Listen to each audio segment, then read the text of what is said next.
दिख रहे हैं?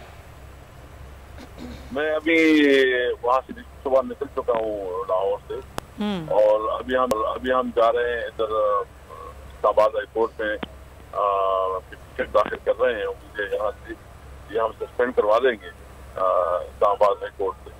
वहाँ जो है ना हमारे काफी लीडरशिप जो है ना मेन लीडरशिप उधर बैठी हुई है, और हमारे वर्कर भी बहुत तादाद में है।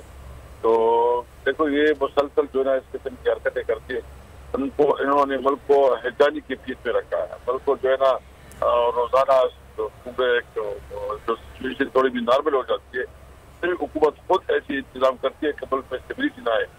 तो ये बेसिकली इनको होप लगा हुआ है, इनकी परेशानी है कि इलेक्शन होंगे तो ये पूरी तरह फेल हो जाएंगे। अब इनका ख्याल है कि इमरान खान को गिरफ्तार करके अवाम से दूर करके कोई फायदा उठाएंगे।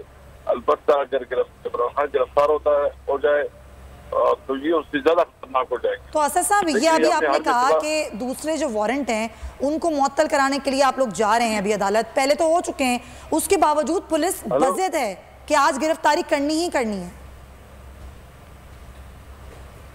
असद साहब को आवाज आ रही है? गालिबन असद साहब, जी असद साहब आपको आवाज आ रही है मेरी? आ रही है, बिल्कुल। जी असद साहब, ये बताइए, अभी आपने कहा अदालत जा रहे हैं, पहले वारंट मुअत्तल हो चुके हैं, उसके बावजूद पुलिस बज़िद है कि आज ही गिरफ्तारी करनी है खान साहब की।